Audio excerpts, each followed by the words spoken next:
mwakoze mwebwe mwese guhitamwo televiziyo Isanganiro mukurikirana kuri Star Time kuri Facebook hamwe no kuri YouTube. Kazi yo makuru mu Kirundi twabateguriye muri kano kanya, aya nayo tukahera ku ngingo nkuru zikurikira.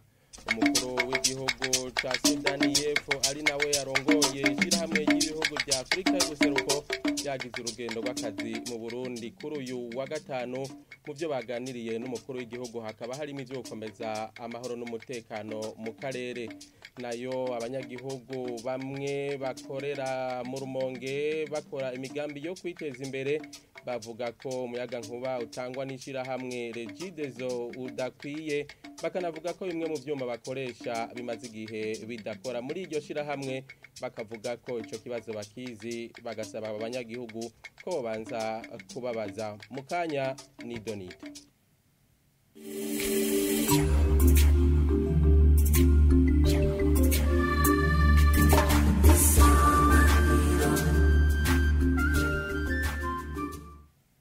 Kaze mwidonido ryano makuru twabateguriye mu rurimi rw'ikirundi. Abanyeshure binjira mu gisata c'ubuvuzi medicine muri kaminuza y'u Burundi ngo bagiye gutogwa bakoze ikibazo, gutyo abaciye ubwenge abamenye ico kibazo baje baronke uburyo amahirwe yo kuja muri ico gisata. Ivyo bikaba vyashikirijwe n'inama nshikiranganji yakoranye ku munsi wa gatatu muri nondwi. Ico bavuga ko bafatiye ko bakavuga ko intara nazo nyene zizoserukirwa muri ico kibazo, kuko ngo basanze intara zidaserukiwe nkuko bikwiye. Ibindi tukabibwirwa n'umuvugizi wa leta y'u Burundi Jerome Niyonzima.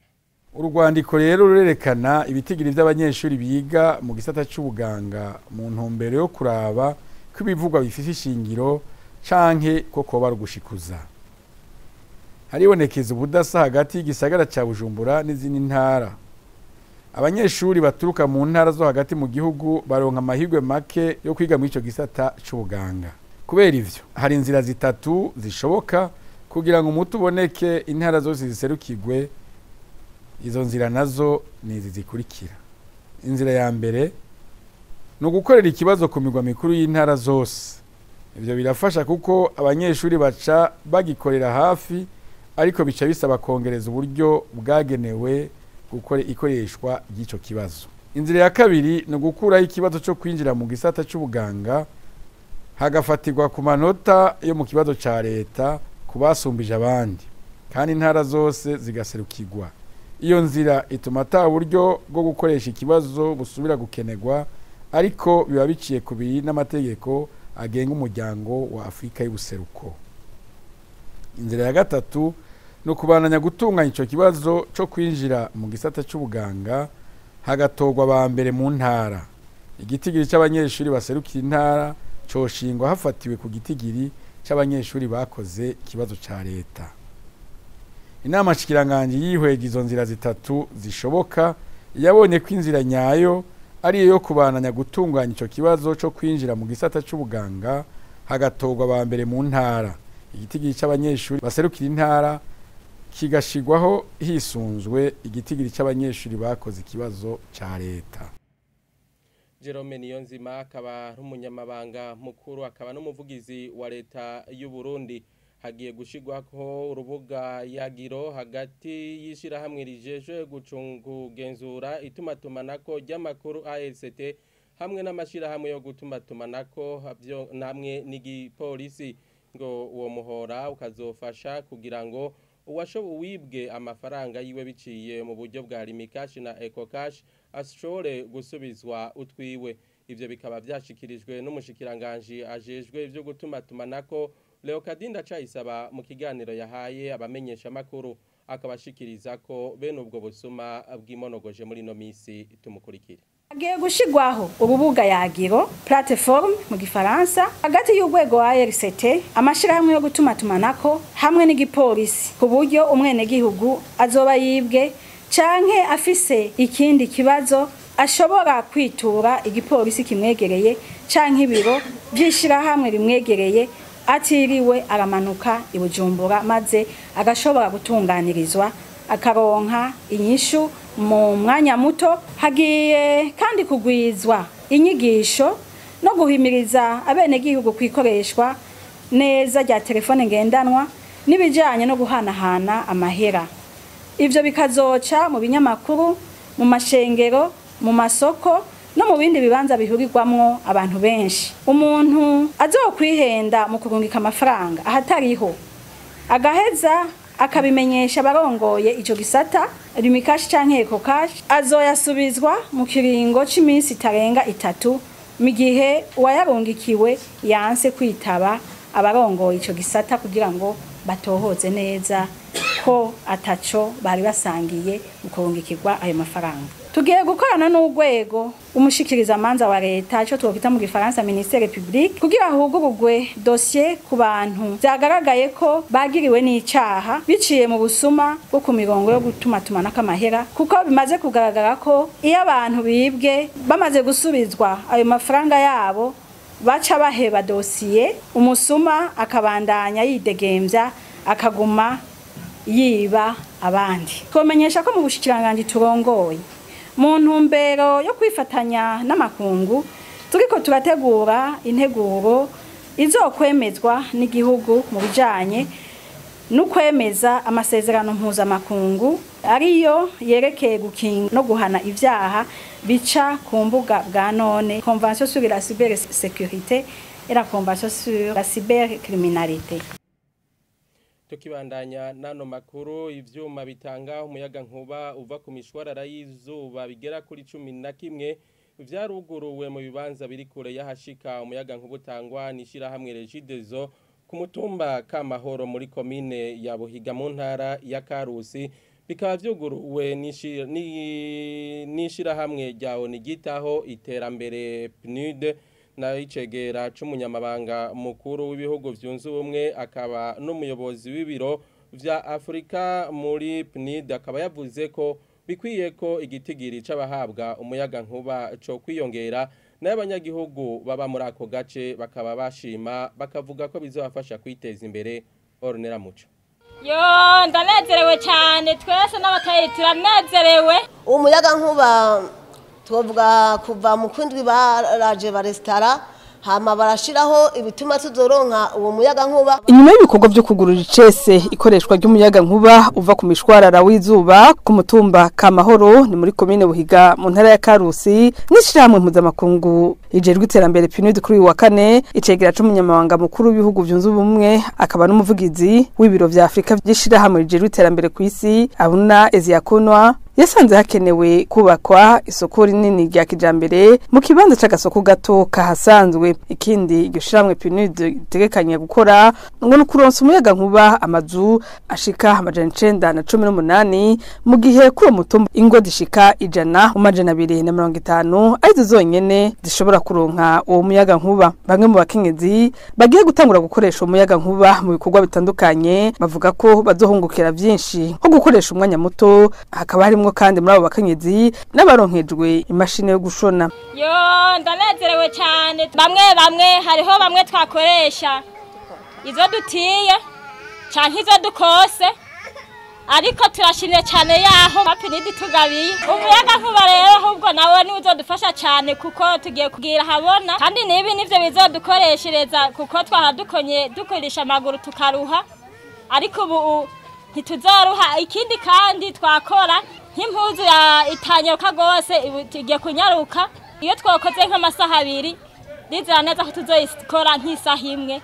Turashima cyane, twishimirije kuko nka twebwe mwakareri wacu dukeneye ikintu dukoresha umuyaga nkuba twarinda gufata urugendo tukajibuga canke Karusi. Ubwa mbere gusyesha guhungurura ibigori, twahungurura izi ntoke hena ugasanga dufise amabavu, kandi uri umukenyezi waza kwicara iminsi myinshi ugasanga utakaje ibindi bikorwa byinshi bizogufasha muri kazoza.